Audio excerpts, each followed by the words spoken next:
Yang pertama kita bahas adalah komponen struktur otot yang mempengaruhi kerja kontraksi atau gerak otot. Yang pertama miofibril.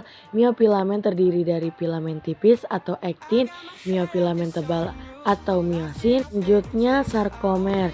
Pita A anisotrop filamen tebal, pita I isotrop filamen tipis, dan pita H Heller.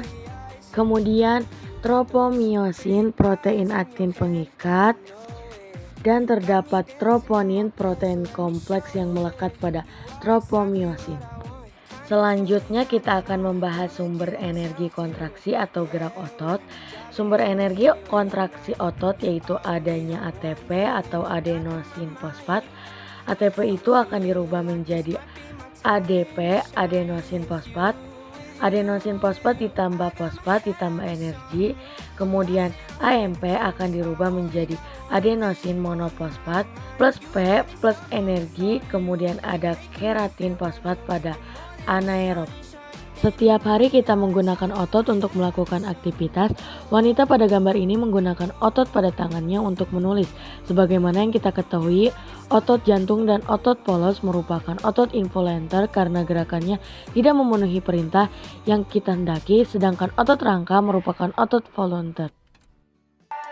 Otot terdiri dari serat-serat otot yang tersusun atas banyak miofibril. Miofibril ini mengandung unit kontraktil yang disebut filamen, yaitu filamen tebal dan filamen tipis. Filamen tebal tersusun atas protein miosin yang garis tengahnya disebut dengan garis M.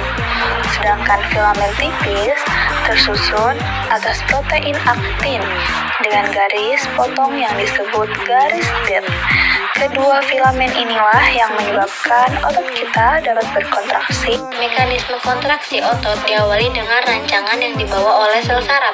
Rangsangan ini menyebabkan potensial aktif pada serat otot dan membuat ion kalsium dapat masuk ke dalam miofibril. Di dalamnya, miofibril filamen aktin dan miosin tidak dalam keadaan terikat karena troponin akan mengunci tropomiosin sehingga daerah aktin terhalang keadaan. Ini disebut dengan relaksasi di mana sarkomer tidak melakukan pembentukan.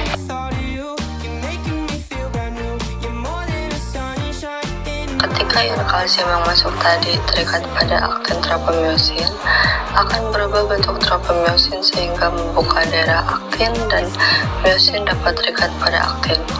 ATP akan berikatan dengan kepala miosin dan kepala tersebut akan berputar sehingga aktin bergerak mendekati pusat sarkomer atau garis M ATP.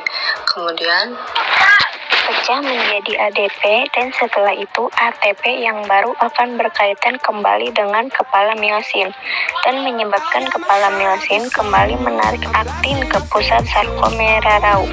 Garis M dengan begitu sarkomer akan memendek dan disebut sebagai kontraksi. Unit ubit sarkomer pada serat otot akan memendek bersama sehingga dapat menarik rangka dan menciptakan suatu gerak.